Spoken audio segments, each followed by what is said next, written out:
కస్టడీలోకి వెళ్ళిపోవాల్సిందే. తదితర తర్వాత కస్టోడియల్ ఎంక్వైరీ అంటారా, ఎవిడెన్స్ పార్ట్ అంటారా, what ever it may be, what next అనేది దాని తర్వాత జరుగుతుంది. సో ఇక్కడ అరెస్ట్ అయిన వెంటనే దోష నిర్దోష అనే మనం నిర్ధారించలేదు. ఎందుకంటే మీకు తెలుసు ఆయిషా మీరా కేసులో సత్యం బాబు దోషి అని, అతనే చంపాడని, లేకపోతే చిరుత సినిమా చూసి వెళ్ళాక చంపాడని, ఆ నడుం మీద చిరుత అని రాశాడని సృష్టించినటువంటి ప్రబుద్ధుల్ని ఈ రోజు కూడా ఉరితి లేని దౌర్భాగ్య పరిస్థితుల్లో ఆంధ్ర రాష్ట్రం ఉందండి. అటువంటి నిర్లక్ష్య ధోరణితో ఉన్నటువంటి పోలీస్ వ్యవస్థ 7 సంవత్సరాలు నలిగిపోయాడు ఆ బిడ్డ. ఈ రోజుకి బయటకు వచ్చాడేమో, మరి ఎవరు దోషో ఈ రోజుకి తెలియని పరిస్థితి. సో ఇటువంటి పరిస్థితుల్లో వీళ్లే దోషులని నిర్ధారించడానికి మన మీడియానో, లేకపోతే శేఖర్ రెడ్డో, లేకపోతే వంశీ గారో, వీళ్ళెవరు కాదండి, జడ్జిలు నిర్ధారిస్తారు. అది 6 ఏళ్ళు 7 ఏళ్ళు ఎప్పుడో శిక్షలు పడతాయి. సో ఈ లోపు అనుమానితుడు, ఇందాక జూలకంటి బ్రహ్మానంద రెడ్డి గారి గురించి చెప్పారు, ఇన్ని కేసులు ఉన్నాయి. వాస్తవం, ఆయన మీద కేసులు లేవు అనడానికి వంశీ గారు కూడా అన్నారు, ఎందుకంటే ఎఫ్ఐఆర్లన్నీ నమోదై ఉన్నాయి. సో అక్కడ ఇప్పటి వరకు గెలిచిన ఆయన ఈయన్ని తలబడి నిలబడి గెలిచిన వాళ్ళే లేరు. ఎన్ని సంవత్సరాల నుంచి చూస్తా ఉన్నాం, వారు వన్ సైడే. ఫస్ట్ టైం ఓటు రివర్స్ అయ్యి ఈ రోజు ఆ బ్రహ్మానంద రెడ్డి గారు గెలిచినారు.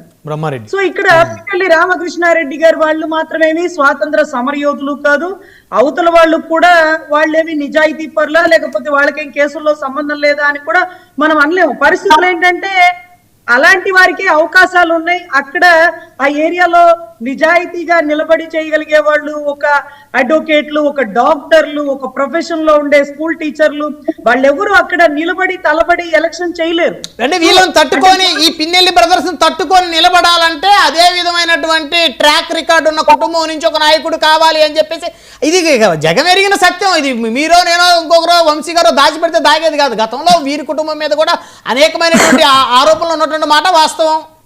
ఎగ్జాక్ట్లీ బ్రహ్మనాయుడు గారు అందుకే అంటారు, ముళ్ళుని ముళ్ళుతోనే తీయాలని, మల్లెపూతో తీస్తే రాదని. సో అందుకనే అప్పట్లో పెద్దవాళ్ళు అలాంటి సామెతలను సృష్టించేశారు.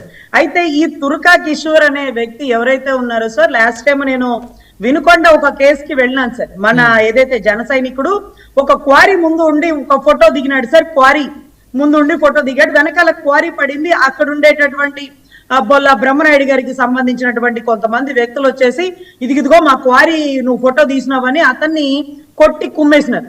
అతని ఇంటికి వెళ్ళి వాళ్ళ తల్లిని బెదిరించినారు. ఈ రెండు పెట్టి అక్కడ ఉన్నటువంటి నిశంకర్ శ్రీనివాస్ గారు నాకు ఫోన్ చేస్తే, నేను కన్సర్న్ స్టేషన్కి వెళ్ళి కంప్లైంట్ ఇవ్వండి అన్నాను. ఆ కంప్లైంట్ ఇస్తే సీఏ అంటాడంటే, అవును కొట్టారేమో, మరి వాళ్ళు కొట్టారో ఎవరో కొట్టారో నేను ఎంక్వైరీ చేయనివ్వండి అన్నాడు. 3వ రోజు 4వ రోజు చేశాడు. వీరేనని తెలిసింది, వాళ్ళ మీద కేసు కట్టే పరిస్థితులు అతనికి లేవు. ఎవరు కొట్టింది? పిన్నెల్లి బ్రదర్స్ మనుషులా? లేదండి, తురకా కిషోర్ గారికి సంబంధించిన వాళ్ళు ఎవరో. అక్కడ తురకా కిషోర్ అంటే పిన్నెల్లి గారి కుడిభుజం కదా అక్కడ. అవును సార్, ఆ కుడి భుజాలే వినుకొండలో 144 సెక్షన్ అమల్లో ఉంటే ఆ బ్లాక్ కలర్ సుమోలెక్కి, సుమోల్లో లోపల కూర్చోలేదు సార్. ఇందాక సార్ చూపించినట్టు లోపల ఫోటో కూడా కాదు సార్. ఆ సుమోలో పైన ఎక్కాడు. దాటి వినుకొండలో కూడా తెగబడ్డారు సార్. వినుకొండలో తిరిగితే నేనే స్వయంగా వీడియో వాళ్ళంతా తీపిస్తే, ఆ బ్లాక్ సుమోలో పైకెక్కి నిన్ను చంపి నీ రక్తం తాగుతా రక్త చరిత్ర అని పాట డీజే సౌండ్ తో పోతూ ఒక 8 వెహికల్స్ బ్లాక్ సుమోలో పోతే నేను ఆ వీడియో తీసి సి గారికి పెట్టి, సార్ మీరు చూడండి, వినుకొండలో 144 అమలుగా ఉండగా మా పవన్ కళ్యాణ్ గారు పెట్టారండి. ఏంటంటే సగం ఆగిపోయిన వీళ్ళని ఫోటో తీసి పెట్టండి అనగానే పాప మా నిశంకర్ శ్రీనివాస్ బ్యాచ్ అంతా 10 మంది వెళ్ళి ఫోటోలు తీస్తే వాళ్ళందరి మీద కేసు కట్టి లోపలేసినారు కదా. ఇదిగోండి ఈ సుమోతో బయటకు వెళ్ళినంతని కస్టడీలోకి తీసుకోండి అని నేను వీడియో చూపిస్తే, రజనీ గారు నేను ఇప్పుడు బస్ స్టాండ్ దగ్గర ఉన్నానండి, ఆ ఇన్సిడెంట్ మార్కెట్ ఏరియాలో జరుగుతుంది అనుకుంటా, నేను ఎంక్వైరీ చేస్తానండి అని ఆ రోజు నుంచి ఈ రోజు వరకు ఆ కేసు కట్టలేదు సార్. ఆ వీడియో ఇంకా కూడా నా దగ్గర భద్రంగా ఉంది, డేట్ తో సహా ఉంది. ఆ డేట్ లో 144 సెక్షన్ అమలులో ఉన్న కాదు రజనీ గారు, మాచర్ల నుంచి వినుకొండలో 7 సుమోలు వేసుకొని నిన్ను చంపి నీ రక్తంతో రక్త చరిత్ర రాస్తా అని చెప్పేసి పాటలు పెట్టుకొని బహిరంగంగా 144 సెక్షన్ ఉన్న తిరిగారని మీరు చెప్తా ఉంటే, ఒక అడ్వకేట్ మీరు వీడియో కూడా తీసారని చెప్తా ఉంటేనే తలుచుకుంటుంటేనే అది చాలా భయంకరంగా ఉంది సార్. ఆ వీడియోలో పాట వస్తుంది సార్. ఆ వీడియో నేను ఇప్పుడే శ్రీనివాస్ వాళ్ళకి ఫోన్ చేసి ఆ వీడియో పెట్టండి, నేను లైవ్ లో ప్లే చేయాలి అని చెప్పి అడిగాను. ఆ పాట వస్తుంది, ఆ వీడియో సిఐకి చూపించాను. సిఐ కస్టడీలోకి తీసుకోమంటే అటుగా వెళ్తుందా అండి, అది ఎటువైపు మార్కెట్, ఎటైతే నీకేందా పల్నాడు ఎటు నుంచి బోర్డర్ లో ముందు వినుకొండలో తిరుగుతుందా, వాళ్ళు కూడా భయపడినట్టే కదండి.